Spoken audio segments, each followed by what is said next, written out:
Hello, good afternoon, and welcome everyone to our monthly Meet the Drug Developer webinar series. I'm Andy Rochester. I represent Myotonic Dystrophy Foundation, and today we have the great pleasure to welcome PepGen and to hear about their progress and promise for our patient community. A little bit about the Myotonic Dystrophy Foundation. We envision a world with treatments and a cure for myotonic dystrophy. And the mission of the Myotonic Dystrophy Foundation is community, care, and a cure. So we support and connect the myotonic dystrophy community. We provide resources and advocate for care, and we accelerate research towards treatment and a cure. We also provide many resources and support, and you can find all of that or announcement for these events on our website. So on our website, you find toolkits and publications. You find information about our support programs.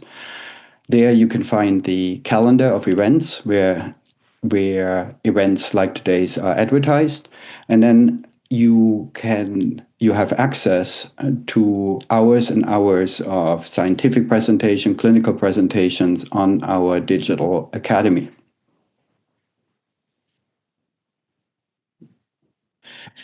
Before we get started, I want to advertise a few upcoming events. We will host one more Meet the DM Drug Developer webinar series on December 5. We are going to host Dyne Therapeutics.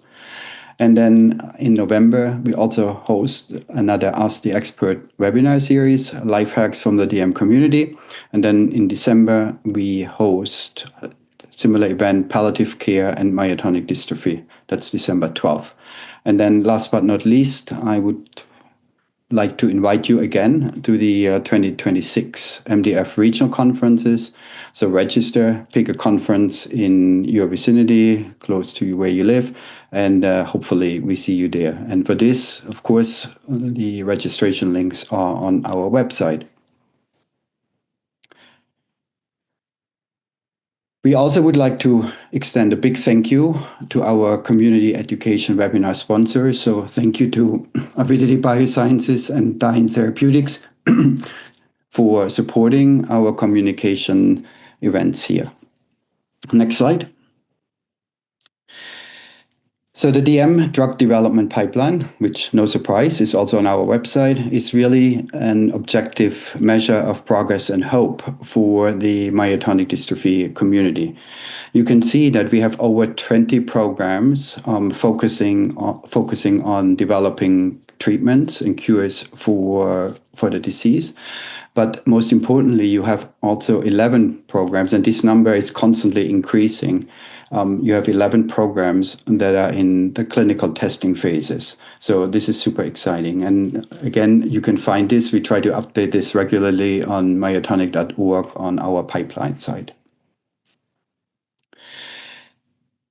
A little bit more for clinical trial activities. So these activities, they can be essentially characterized into 4 broad areas, and they follow the central dogma of biology that begins on the left with DNA. And the DNA, of course, harbors our genes. The genes are transcribed into an RNA molecule. And because in DM we have these expanded repeats, the RNA cannot be processed properly and misfolds. So these long RNAs, they form then these hairpin structures, and these structures, they trap important protein the cell needs for proper operation. And when this is affected, we have broad cellular malfunction, or what we call dysfunction here. So the first category of drug discovery activity focuses on the inhibition of gene transcription and gene editing. The second category focuses on the inactivation of toxic RNA, so to reverse these effects. The next category aims to compensate for these trapped proteins. And the last category is really focusing on rescuing this broad cellular malfunction. And PepGen next operates in this second category here. So today we are actually very, very fortunate. We have the entire PepGen DM team here. And first, let's welcome Dr. James McArthur. He's the president and CEO of the company. He's, as you can see here, a veteran in the biotech field with over 25 years of experience. He co-founded 5 companies and served as a director on 2 of them. A little bit more detail, he was the CEO of Imara, a public company focusing on blood disorders, and then also co-founder and president of R&D efforts at Cydan. In addition, he was Chief Scientific Officer at Synovax at Huron, a company that was acquired by Roche. But James is also a scientist, so he got a Bachelor of Science and PhD in molecular oncology from McGill University in Montreal, and then he did postdoc at MIT and Berkeley.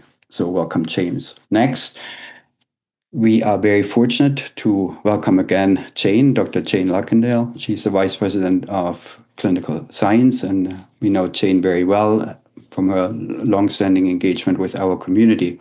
So she leads the DM development program. She has over 20 years of experience in this field, developing therapies for rare diseases, and she has a strong interest and focus on neuromuscular diseases. And in the past, she did seminal work for MDF, for the Critical Path Institute, or CPATH, the Muscular Dystrophy Association, as well as the Friedreich's Ataxia Research Alliance. So welcome, Jane. And then we also welcome Sophia Rowe. She's a new patient. She's in a new patient advocacy role at PepGen. She recently graduated from Northeastern with a bachelor's degree in public health and biology. And she gained valuable experience in the nonprofit sector for the Shah Foundation, Family Foundation, and obviously now in her role with PepGen. She has strong interest in rare diseases and health education, and I think we are going to interact with her quite a bit. Next. It's always great to see clinical experts in these events, and we are super fortunate to welcome Johanna, Dr. Johanna Hamel. She's an associate professor for neurology and pathology and laboratory medicine at University of Rochester. We all know Johanna from her involvement in DM, as she cares for patients with the disease, as well as for patients with FSHD. She conducts clinical research with the overarching goal to find and test new therapies. And in more detail, her research is really focused on ways to measure disease severity and progression, and to really better understand underlying disease mechanisms. Johanna is also the lead study investigator for the PepGen trial, and of course the University of Rochester is participating in these activities. So before we hand it over to PepGen, a couple housekeeping issues. Please, audience, ask questions live. Use the Q&A function, and we will try to answer as many questions as there are. We also have compiled many questions before the webinar, so it should be pretty interesting. So without further ado, welcome PepGen. Thank you for doing that today, and take it away from here. Great. Thank you very much. This is James McArthur, and as mentioned, I'm CEO of PepGen. On behalf of all the employees of PepGen, I want to thank you for joining us today and allowing us to tell you a little more about the work that we're doing. We can have next slide. Today, we're going to be making some forward-looking statements, which are highlighted here, given we're a public company. So next slide, please. So I do want to highlight that PepGen is focused on the development of a treatment which we call EDO-DM1 for the treatment of myotonic dystrophy type 1. We're a Boston-based company, and we're developing this novel technology, which you'll hear more about, that allows us to get oligonucleotides into the nucleus of muscle cells and other cells where they need to act to try to rectify and change the course of this disease. And one thing I appreciate as the CEO of this company is that this is truly a community activity. We cannot be successful without the community support. And so again, I would thank you for that. And with that, I'll turn the presentation over to my colleagues. Thank you. All right, so to give a brief agenda of what we're going to be speaking about today, we're going to start off with Jane giving a brief overview of our DM1 program and how our investigational therapy, PGN EDO DM1, works. Then Jane will pass it over to Dr. Hamel to talk about learnings from our Freedom DM1 clinical trial, and then she'll talk about our new enrolling Freedom 2 DM1 clinical trial. And finally, Jane and I will talk to you guys a little bit more about who we are at PepGen, what we do, and how we involve the community in all of our work. So with that, I'll pass it over to Jane. Thanks, Sophia. Just to echo the words of my colleagues, thank you so much for joining us. We're always excited to talk about our programs and what we're doing. And particularly, we're always excited to talk to the DM1 community because we really try and develop our drugs with you in mind. Next slide, please, Sophia. Thanks. So Sophia's already mentioned that EDO DM1 is an investigational therapy for DM1. It's designed very specifically to address the symptoms of DM1. We really work at the root cause of the disease. We know that DM1 affects many, many different systems. It's not just a disease of myotonia, but affects the heart, the muscles, the respiratory system, GI system, CNS, and everything else. And when we designed EDO DM1, we wanted it to get at as many of those symptoms as possible. So you're about to hear watch some videos about DM1 and how EDO DM1 works. And you'll see that the idea is it works really at the genetic cause of DM1. We think this is of a huge value in DM1. Unfortunately, as it's a question we always get, this drug won't work for DM2, which has a different mutation, but the same principle could work. So with that, we're going to show you a video which explains the genetic cause of DM1 and how EDO DM1 works. DM1 repeats in the DMPK gene cause RNA and proteins to tangle. RNA tangles trap an important helper protein essential for correct splicing. Splicing is a process needed to make proteins in the body. Incorrect splicing leads to badly made proteins, which cause DM1 symptoms. Imagine a restaurant where the staff are locked in the kitchen, reservations are not taken, meals go unserved, and tables are dirty. That's how trapped helper proteins disrupt the body's normal function. Trapped helper proteins in the muscles, heart, brain, and more cause a wide range of symptoms. DM1 treatments need to address the root cause of DM1, not just the symptoms. So that video explains a little bit about the basis of DM1, and the next video we're going to share with you explains how EDO DM1 acts like a key to that restaurant to allow the workers out and to work on all those symptoms. PGN EDO DM1 has two parts. One is the active part of the drug, and the other delivers the drug to the tangles in the cell where it works. It binds to the repeat sequence, opening the tangles and releasing the trapped helper protein so that the helper protein can improve splicing. Improving splicing is thought to likely improve DM1 symptoms. PGN EDO DM1 is like the key to free the staff from the kitchen, allowing service in the restaurant to resume. So hopefully that gives you a small insight to how we designed EDO DM1 and what we're hoping it will do, acting on the root cause of the disease to improve all kinds of symptoms of myotonic dystrophy. We have three clinical trials ongoing. The first, and Dr. Hamel will talk more about the results from it, is called Freedom DM1, which was a single-dose study.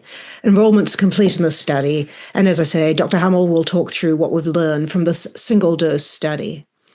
Freedom 2 is an ongoing study where people will receive 4 doses of EDO DM1. And again, Dr. Hamel will share the details of that protocol and where we are with that study. In addition, we have what's called an open-label extension study. This study exists to allow people who've been part of our earlier studies to continue dosing if they choose. That study is currently open in the UK and Canada, but will eventually allow, we hope, all participants in our studies to continue dosing if they so choose. So with that very preliminary introduction, it is my great pleasure to hand it over to Dr. Hamel, who is one of our site investigators and has really been a leader in this study. We really value the contributions of our academic collaborators who make these studies possible. So thank you. Thank you, Dr. Hamel, and I'll hand it over to you. Yeah, thanks for having me. Next slide. Yep. So Freedom 1 or Freedom DM1 is a study that has been completed. The study was a single dose study, meaning that a participant in the study received one dose. The main goal of the study was to show whether the drug was safe and tolerated by participants. Next slide. So splicing is a key marker of the drug's proposed activity. If you remember from the video that we just saw, EDO-DM1 is designed to release those helper proteins, which are needed for body cells to function normally and healthy. Measuring splicing correction is a way to assess whether the root cause of DM1 is really addressed by a drug. If we see more splicing correction or splicing improvement, over time we would expect that there is an improvement in function as well. So in this graph here, you see that if the bar is pointing downwards, there is an improvement in splicing. You can see that the highest splicing improvement was seen in the group that received the highest dose. So the 6 participants on the far right, where the bar is pointing down the most. All participants who received the highest dose of EDO-DM1 did respond. So all of the participants who received that dose had an improvement of the splicing. This is the greatest splicing improvement that has been observed in DM1 trials so far. Next slide. Again, in this trial, the goal was really to measure whether the drug is safe and tolerated. However, functional measures were also obtained about a month after the single dose was received by participants. These functional assessments did not show an improvement. However, we believe that more participants are needed and that more doses are needed to see an effect. Which leads us next slide. Yeah, which leads us to the primary goal of the study, which was, again, safety and tolerability. When we talk about safety, a word often comes up that's called adverse event, or AE. And that means an undesirable experience associated with a medical product or an intervention in a clinical trial. And so in this study, the highest dose used was generally well tolerated with no serious adverse event observed. Now, all adverse events that were observed, which, for example, can be, an adverse event can be, for example, a headache or nausea or other, all adverse events that were observed were considered mild or moderate. So in this, in studies using drugs similar to this kind, there in the past have been notions of abnormal kidney function. However, in this study, in the Freedom DM1 study, no participant had any symptoms related to kidney issues. Changes in kidney markers were considered mild or moderate when they occurred, and they went away on their own within 48 hours. Next slide. So to sum it up, in general, there was good safety and tolerability, and EDO1 was generally well tolerated, and all adverse events that were seen at the highest dose were considered mild or moderate. Now, this means that there is a good balance between a potential benefit and the safety profile. And with that, there was enough promising evidence and data to move it on to the next trial, which is Freedom 2, and which is a trial that's ongoing and actively enrolling. So this trial is a multiple dose study, so that people don't only get one dose, but several dosages. And the goal is to enroll 24 people with DM1. And the study is actively open and enrolling in Canada and the UK. There are plans to move that study, as Jane mentioned, to the US and other countries. Now, what are the chances to receive drug? If you are considering participation, that's an important question. In this study, the ratio is 3 to 1. drug to placebo. Now, what does that mean? If you think about, you have 8 participants here on the right, with that ratio, it would mean that 6 participants would receive active study drug and 2 participants would receive placebo. The main goal of this study is, again, safety and tolerability. That's, as clinicians, that's always our highest priority, but also to look at splicing and functional outcome measures and at endpoints for other organ systems, since we know DM1 is a multisystemic disease. Now, what does this look like? If we start here on the bottom, you see the first cohort. So the first 8 participants that enroll in this study, and they're currently enrolling and getting dosed, will receive a dose of 5 milligrams per kg or placebo, and they will receive 4 dosages over 3 months. Then subsequently, the next 8 participants who will enroll will receive a higher dose, the 10 milligram per kg or placebo, and again, move along the study. Now, the last cohort subsequently will receive likely an even higher dose, although that is still to be determined based on the data generated by cohort 1 and cohort 2.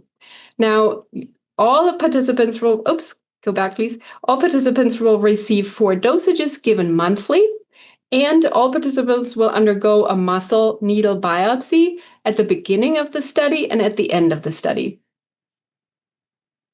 And what other activities will participants encounter? Well, there's quite a few activities that if you have participated in clinical studies in DM1, you may be familiar with all or most of them, which includes blood draws, vital signs, questions about your symptoms, questionnaires that you complete on your own, strength and motor function activities, and the needle biopsies. And what does it look like timeline-wise? So first, participants participate in the screening period. So that means they visit the clinic or the clinical research center, and it is determined whether the participant qualifies for the study. Then if a participant qualifies for the study, they move on and participate in the study treatment period, which is 3 months. Within those 3 months, there are 8 clinic visits or clinical research visits, and once per month, participants will receive an infusion.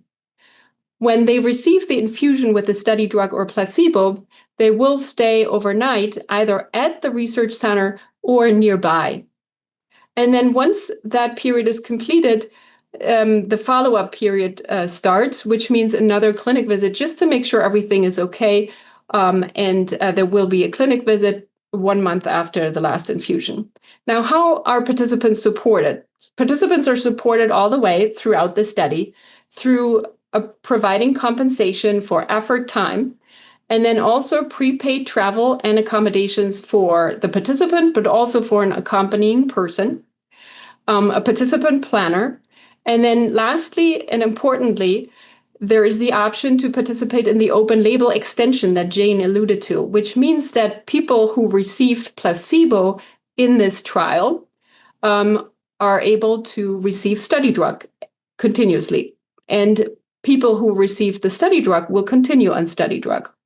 Now, I do want to highlight that the allocation, whether someone is receiving placebo or study drug, is random. So it's not decided by anyone. It's a random allocation. However, in the open label extension, all participants will receive study drug and will know that they receive study drug if they choose to continue. Next slide. Now, what are eligibility criteria and why do they exist? Well, eligibility criteria are really needed to make sure it is the safest way to test a new study drug and to increase the chances that if a study drug is in fact effective, that the study has a chance to show that. And so it's really needed to collect that data in the best way possible to then use that data for drug approval, to support a drug approval. And as the community knows, if there is a drug approval, that will benefit the entire DM1 community. Next slide. So this is here, these are a list of the main criteria. Now, when I think about exclusion and inclusion criteria, I always think about a puzzle. And it's really that there are many, many puzzle pieces. And for participation in a trial, they all have to fit perfectly. And so as the screening phase, we really assess, what are all those puzzle pieces, and do they fit perfectly? And when they all align, then someone can move on and qualify. Next slide. Currently, Freedom 2 is active and enrolling in Canada and the UK, with the sites noted here, again with plans to extend the study to the US and other countries in the next year. Now, here's another way to think about trial participation. This is sort of the roadmap. You can start with, where do I learn about trials? You can look at the MDF website for clinical studies and clinical trials. You can also look on clinicaltrials.gov and search for DM1 trials. And then you can contact the sponsor, like PepGen, directly. Or if the sites are listed, you can contact the site directly and establish a contact. Or maybe your clinic, your neuromuscular clinic, is a site. Then you can contact the site and see if they have capability to invite you for a screening visit. Along the way, you should also, keep your doctors involved, and you may be able to ask your doctors and review the inclusion and exclusion criteria and see if that trial is the right match for you and weigh your care options. And then if you qualified, if all those puzzle pieces perfectly fit, then you will continue in the trial and begin the treatment period. And so where can you learn more about Freedom 2 and the program? You can look at the website, at the Freedom 2 study website. You can look on clinicaltrials.gov. Clinicaltrials.gov also lists inclusion and exclusion criteria. You should talk to your physician about Freedom 2, whether it's your neuromuscular specialist, your cardiologist. And then you can also message PepGen directly. Thank you so much, Dr. Hamel. That was a great introduction to Freedom 2 and a great summary of the data we have for Freedom. We're very excited about where we are, and we're really anxious to move forwards with Freedom 2 and learn more about how our drug works and what effects it may have on DM1. We're going to take this presentation in a slightly different direction now. This series is called Meet the Drug Developers, and we wanted you to meet some of PepGen and some of the key functions that are involved. As James mentioned at the beginning, we're a small Boston-based company. We have about a little over 50 employees at the moment. You can see on the right there a picture of a reasonably high proportion of our staff at our office when we had some people with DM1 come in to talk to us about taking part in studies, what it feels like from your perspective, which is something that we hold very close to us. As we're developing drugs for people with myotonic dystrophy, and we love to hear from you. Love to know what you're looking for in a drug, love to know how we can make participation in trials easier, and love to know, just from your perspective, what it is that matters to you. As a company, as James mentioned, we're focused on enhanced delivery oligonucleotides, a particular class of drug. But right now, a huge proportion of our work is heavily focused on DM1. So all 50 of those people, every one of them, in whatever function it is contributing to developing EDO DM1.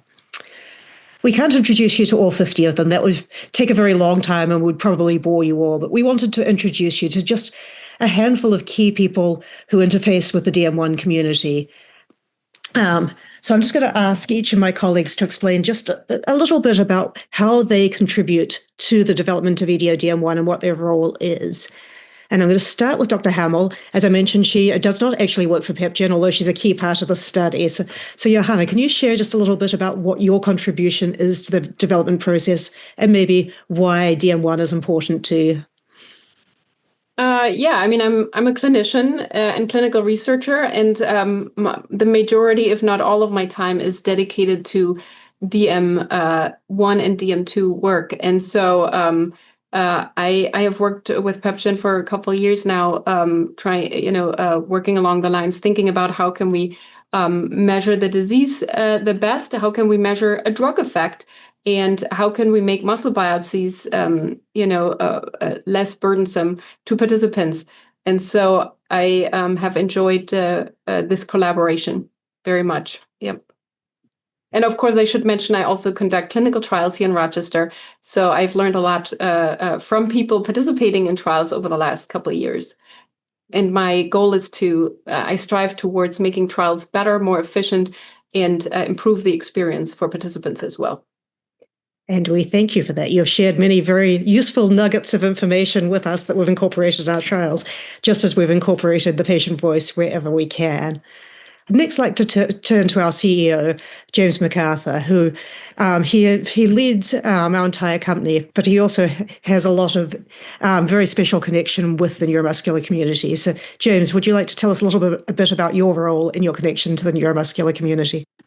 Sure. Thanks, Jane. Yeah, so, as was mentioned earlier, I'm a scientist by training.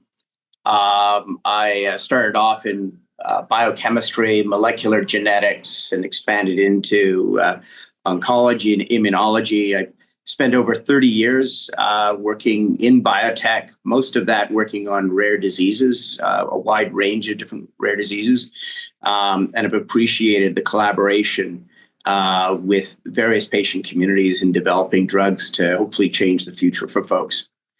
So I started PepGen here in the US, specifically to develop drugs for DM1 and other neuromuscular diseases. And now we are exclusively focused on DM1 and just incredibly pleased with the results so far from our clinical trials, and particularly with the potential that this could actually have a real fundamental difference for the future of people living with this disease. So my role as CEO is I guess, communicator in chief, perhaps, whether it be to, clinicians I encounter, patients I encounter, certainly to the investment community, certainly to our employees, as well as I like to think still contribute a little bit to the science. Thank you so much. And we will move from James, who was our founder and our first employee in the US, to Sophia, who's one of our more recent full-time employees, although with full disclosure, she has been helping us at PepGen for 2 years already. Sophia, can you describe your role and how you work with the DM1 community and your contribution to the development of DM1? Yeah, so my name is Sophia. I'm a patient advocacy associate here at PepGen. So patient advocacy's role in the company is really to try and involve the DM1 community in all aspects of our work. And I really try to serve as a champion for these patients every day when I come to the office. And on the next slide, I'm going to explain a little bit more about the different ways we include the community voice. But I'm spending every day working with the clinical development team, the clinical operations team, to weave the patient voice into our trials and make them as patient-centric as possible. Thanks, Sophia. And for myself, I've been at PepGen for nearly 5 years now, which is a long time, but my association with the neuromuscular community goes back a lot longer than that. Andy mentioned at the beginning that I've really been working on neuromuscular disorders and drug development for neuromuscular disorders for nearly 20 years now. And as an interesting vignette, midway through that time, I spent some time working with the MDF, developing a research strategy for the organization. So Myotonic's always been very, very close to my heart. And when James first called me to ask me about PepGen, and he said he was working on Myotonic, it was a very easy decision to say, this drug looks like it's got some chances of success, and I would love to do that. So my role at PepGen is I lead the DM1 program team, which means I have eyes on every part of the program, whether it's the chemistry of the drug, the experiments in animals, the clinical trials, which makes for a very interesting life. I get to work with everyone, put my nose in everywhere, and hopefully keep everything moving quickly. But importantly, because of my advocacy background, and as Sophia alluded to, I really want to make sure we're including the patient voice throughout. I may be preempting what she says on the next slide, but I want to offer the invitation. You can contact us at any time at community@pepgen.com or clinicaltrials@pepgen.com. We love to hear from you. And we absolutely do hear what you have to say and incorporate it in our development. So with that, I'm going to hand back to Sophia to talk to her next slide, which hopefully I have not completely preempted. Thank you, Jane. So to reiterate what Jane just said here, we really try to involve the DM1 community in all aspects of our work. We're developing therapies that will hopefully help people like you watching this webinar, and we need your input in pretty much all of our aspects of what we do. Fortunately, we have really great community advisors who are really generous with their time and have helped us move our DM1 program forward. So a few different ways that we like to include the community perspective in our work is we like to host community advisory boards to understand what symptoms really matter to people, how we can modify our inclusion-exclusion criteria so that we're prioritizing what's important to you. And then we also like to get feedback on the order of assessments in our trials, how much time you're spending in the clinic, and what travel and accommodation assistance you might need. We fully recognize that clinical trial participation is no easy feat. It takes a lot of time and effort from both the family and the participant, so we try to minimize the burden as much as possible. Another thing we like to do is get as much feedback as we can on our study and educational materials and what communication preferences the community has. For example, today, this presentation was reviewed by two wonderful community members, Jim Dolan and Julie LaBeouf, who gave us some feedback on what types of things we wanted to prioritize in this presentation, what's important to the community, and what words are too lengthy and things that people don't care about. So then the last thing we like to do a couple times a year is bring the community members into our office in Boston and host panels and lunch and learns to raise awareness of DM1 among our employees who might not get to meet face-to-face with people with DM1 every day. We also love to attend community conferences like the upcoming regional MDF conferences this spring. We hope to see you there to get more face-to-face time with the community and learn through those interactions. So in August, as one of our several events we hosted in our office this year, we hosted a panel on medical decision-making. We hosted Jim Dolan, Jigar Rana, and Patricia Halen, who is a DM1 wife, mother, and advocate, to talk about different parts of medical decision-making in DM1. And Patricia said a quote that I really loved, which was, "It's hopeful to me that PepGen asked us to come to the panel today to showcase what we have lived with as caretakers and patients to help their work and see the faces of people they would be helping." And I think this really encapsulates what we try to do at PepGen when we're bringing people into the office, when we're getting community feedback, is putting a face to the disease community that we're trying to serve. And I think it's a really great experience for all of our employees to learn from them directly. So with that, I will give one more shout out to learn more about PepGen and Freedom 2. You can contact us at clinicaltrials@pepgen.com. Visit Freedom 2 on clinicaltrials.gov and the Freedom 2 study website. And this QR code here, if you want to pause and scan it, will take you to clinicaltrials.gov, the Freedom 2 page. And then if you want to hear about us as a company, what we're up to, definitely follow us on LinkedIn and X or visit pepgen.com. And before we open the floor for everyone's questions, we wanted to cover some questions that we get really often from the community. So I'm going to pose a couple of these to Jane. Jane, so what if someone doesn't live near a study site? So if you don't live near a study site but live in a country where the study is open, we will help you travel to a nearby study site. So we'll make sure we cover the costs to get you there. We'll book flights or train or however it is you want to travel, and make sure that you can get to a study site. If you live outside of a country where it's currently open, keep an eye on clinicaltrials.gov or our website, or listen in through MDF, and we will let you know as soon as a new site opens, because we are very interested in helping you take part if you're interested. Great. And how will they know when Freedom 2 opens in the US? So it will be updated on clinicaltrials.gov. There are links to that on our website. If you have questions, you can always email us or email MDF. We're hoping this will happen next year or early next year. So we'll certainly be making a noise as soon as we open. Great. And if someone enrolls in a clinical trial or expresses interest, can they change their mind? Absolutely. Taking part in a clinical trial is completely voluntary. You are helping us and you are in charge. At any point throughout a trial, you can withdraw. We strongly encourage you not to, because once you've started the trial, we would really like you to finish. But at any point, if you want to drop out of a trial, you can. We will encourage you to come back for safety visits just to make sure everything's okay. But yes, it is entirely at your discretion. And what happens if they're on placebo, if they don't receive active drug during the study treatment period? Yeah, and I think Dr. Hamel addressed this fairly well early on, is during the study, you won't know whether you're on placebo or not. We won't know if you're on placebo or not. But as soon as that study is over, we do have this open label extension study, and you'll have the option to roll over into that. It's not required. If you want to, you can. And in that study, everybody will get drug. So you will have the option to get drug after the initial study if you're not on it immediately. And if you are, you'll have the option to continue to get it. Great. And final question for you is, what other countries will Freedom 2 open in? So we have plans to open in the US and additional countries next year. So as I said earlier, keep an eye on clinicaltrials.gov. As soon as we're opening in those jurisdictions, we will be making sure that the world knows about it, because we're really excited about this drug. We want to get these studies recruited, and we want to learn more.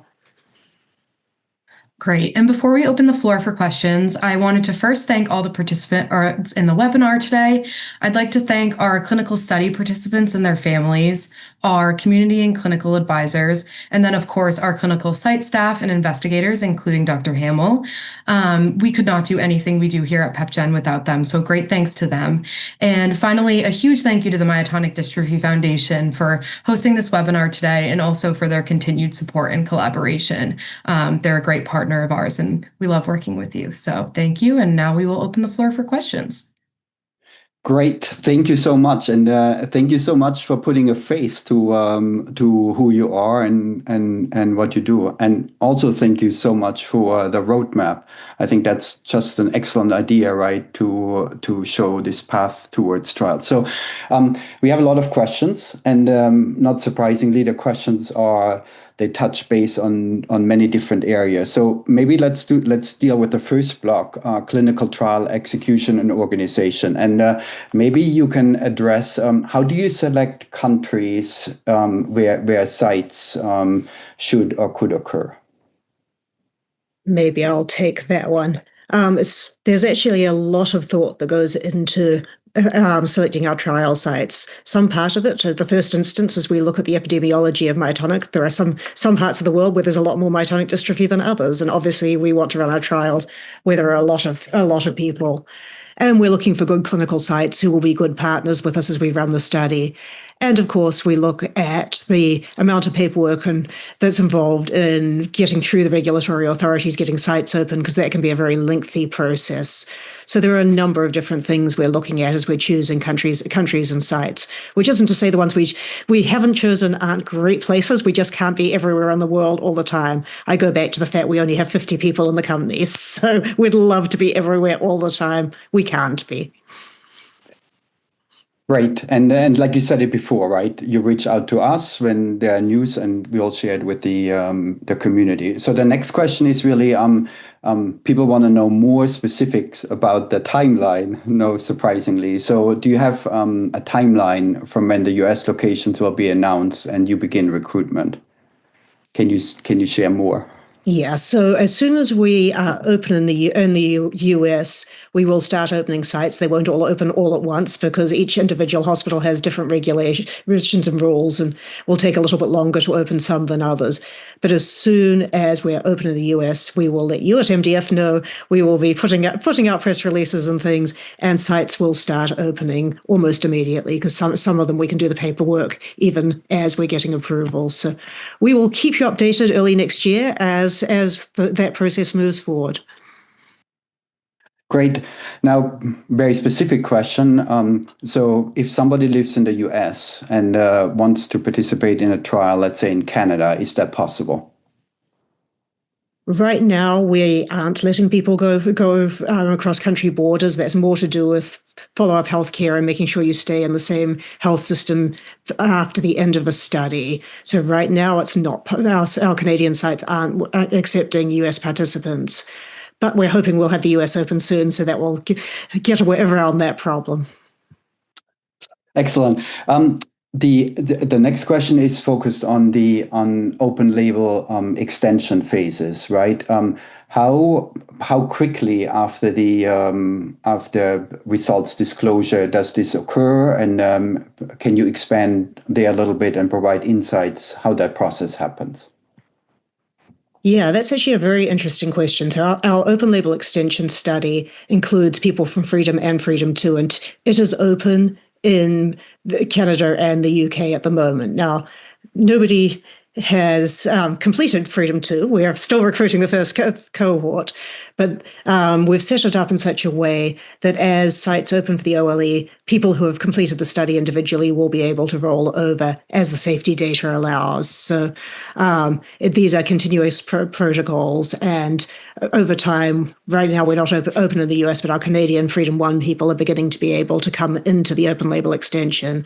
And as people come through Freedom 2, they will be able to enter into the open label extension as well.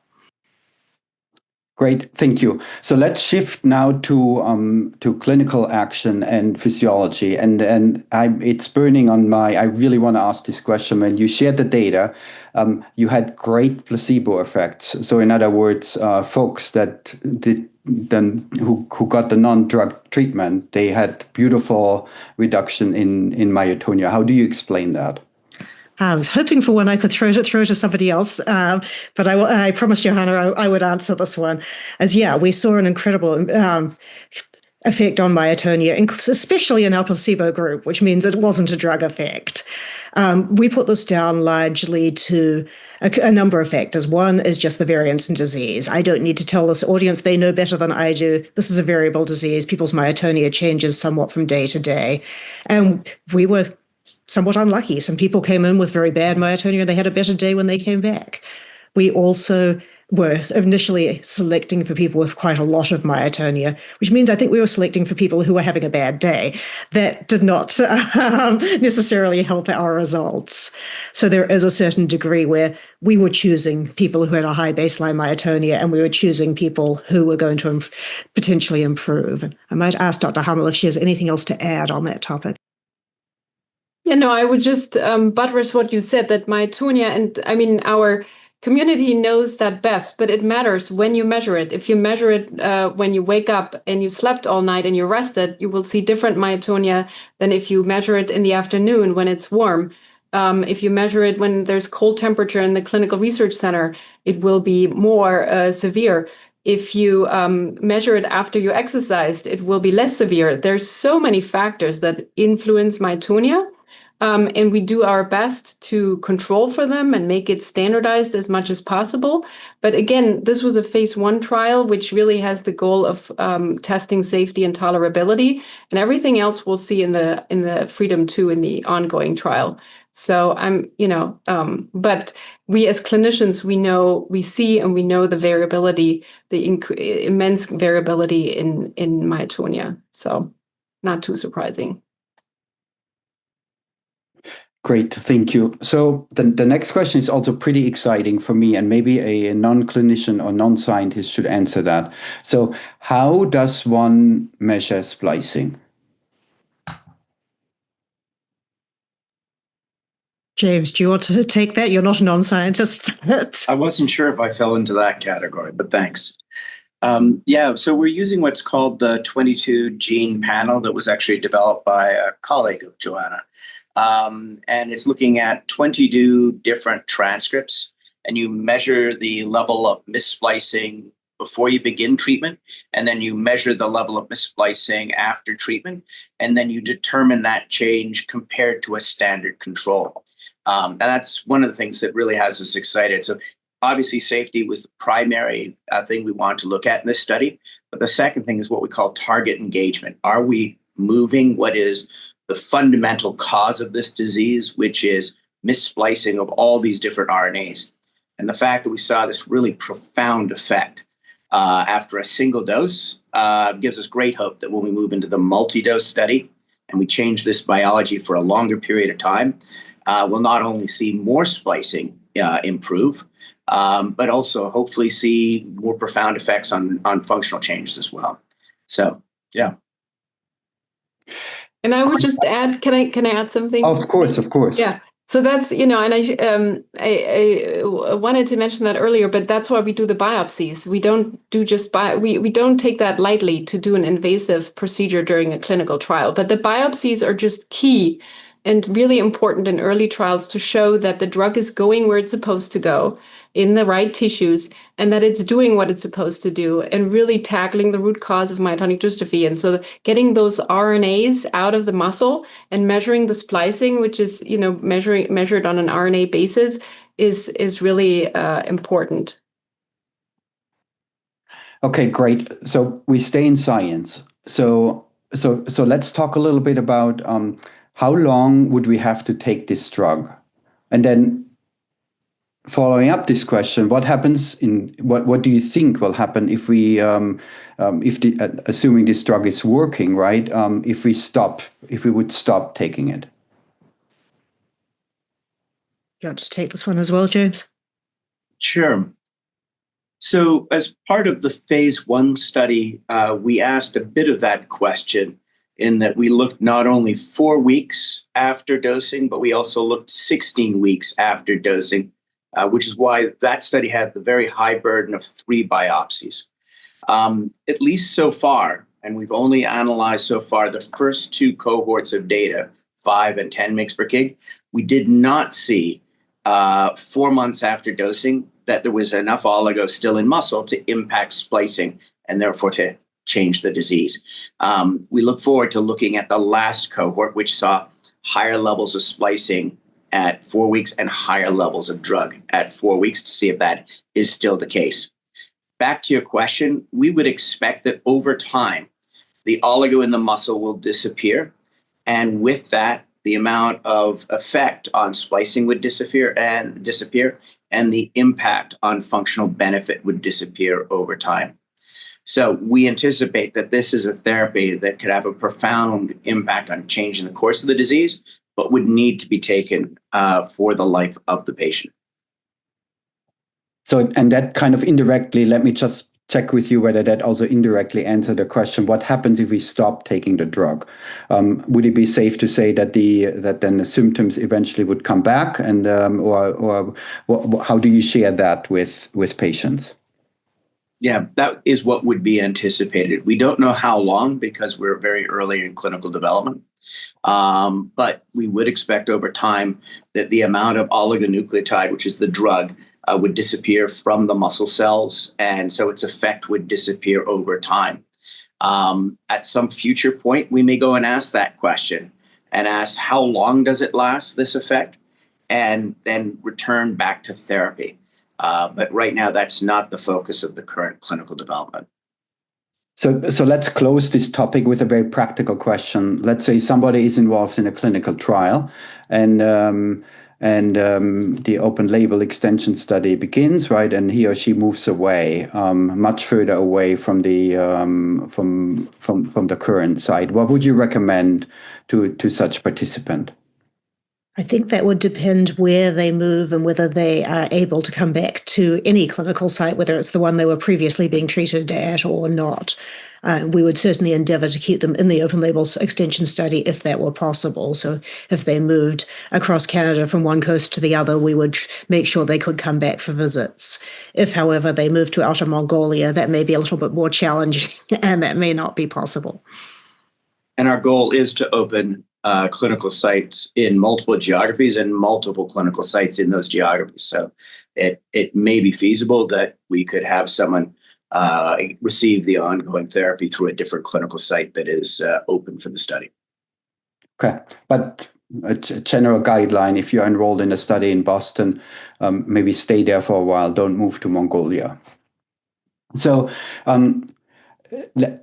it's a really generic question, but I think it's a great question. So why is this clinical trial not open to DM2 patients? You kind of said it in passing during your presentation, but maybe let's hit that home one more time with 100% clarity. Sure, I'll take that as I alluded to this earlier. As you saw in the video, DM1 is caused by a repeat sequence in a particular gene. DM2 is also caused by a repeat sequence, but it's a different repeat sequence in a different gene. And this drug is exquisitely targeted to the DM1 repeat. So it wouldn't work in DM2. So clearly we're not going to include anybody in our trials. We would not bring anybody into a trial for whom the drug couldn't possibly work. I did mention earlier that a similar approach may work for DM2, but this particular drug is exquisitely targeted to the genetic mutation that causes DM1. Great. Okay, 2 more questions. So the second to last question. So you presented, right, and the community knows that this drug is given by IV administration. So walk us through what would have to occur, right, to switch the delivery form to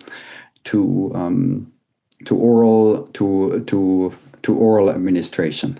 We get this question a lot, and that's, if you could answer that, that would be great. James, would you like to take that, or shall I? Yeah, I can take that. Unfortunately, I don't think this drug would work by oral administration, and the reason is it has an engineered peptide, and that's how we achieve really extraordinary delivery into muscle cells and into the nucleus. But that would probably be chewed up by the stomach acid. Obviously, a lot of development work could be done to go and encapsulate it in a fashion to protect it, but that would be many, many years off into the future. So right now, that's not a current focus. We're really focused on demonstrating this drug is safe, well-tolerated, and that these extraordinary splicing results translate into functional benefit for patients. Great. And the very last question we have, and it's kind of a broader level question. So, knowing that, right, we shared at the beginning the drug discovery pipelines, right, and the multitude of drugs that are in clinical development and in clinical trials. How do you think your drug is different than some of the others in trial? And let's try to give people tangible comparisons, if that's possible. Sure, I'm happy to start that off, and I know James and probably Dr. Hamel will also have additional things to say. So yeah, I think every drug that's on that pipeline has unique characteristics. I think I'm going to jump on what we're most excited about at the moment, that 50-something% improvement in splicing that Dr. Hamel talked about. This is the best splicing correction that anybody has seen in a clinical trial to date. So we believe, although we still have to prove it, that we have the potential to have a greater effect on the root cause of myotonic dystrophy than anything else out there based on that result. So that's one thing that makes us somewhat different. Some of those drugs on your pipeline are symptomatic drugs. We're working at the root cause of disease. That means, at least in principle, we should be able to affect multiple symptoms. And we're certainly looking at potential endpoints for multiple symptoms in our study. And finally, there are some biochemical differences, but maybe I won't go into that now and give my colleagues some opportunities to speak. James, why don't you go next? Sure. So part of it is that there are 2 components I think that are very important. One of those is the ability to get into the nucleus, which is where the toxic RNA exists. And if we can't get into the nucleus, then effectively we can't impact the disease. We have designed the technology specifically to be able to do that. And we've shown in vitro almost 100-fold higher levels of delivery of oligo into the nucleus than naked oligo. And I'm not sure other technologies are really designed per se to do that. The second thing is our drug is designed to go after the toxic RNA rather than the normal RNA. And so we're sort of focused on trying to treat the root cause of the disease. And perhaps that's what underpins the results that Johanna and Jane have touched on. Dr. Hamel, anything to add? Yeah, I can maybe add the clinician perspective, and some of it is not known yet, but I'm interested in learning that. As you know, myotonic dystrophy can be extremely variable in how it affects people, and some people have significant GI symptoms, others have significant brain symptoms like excessive daytime sleepiness or fatigue. And for others, it's more the muscle. And so what we will learn in the future is which drug goes into which tissue the best and is most effective in those tissues. And I should mention the heart. And there's so many systems that can be involved, but it's variable between person to person. So we'll learn that.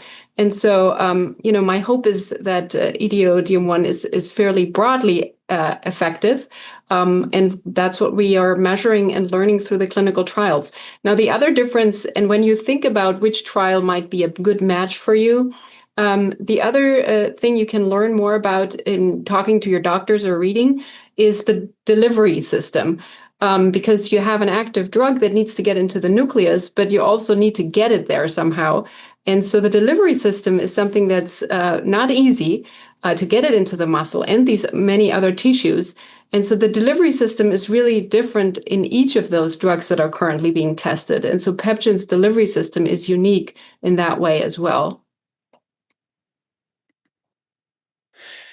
Great. Thank you very, very much. I mean, considering how much discussion we had, right, we should definitely invite you back. You should come back maybe next year, right? We should continue this conversation. It was excellent. And also thank you again, right, for making PepGen human. So on behalf of all of us, thank you very much. Thank you. Thank you. And thanks to the MDF in general for all your help with everything through the years.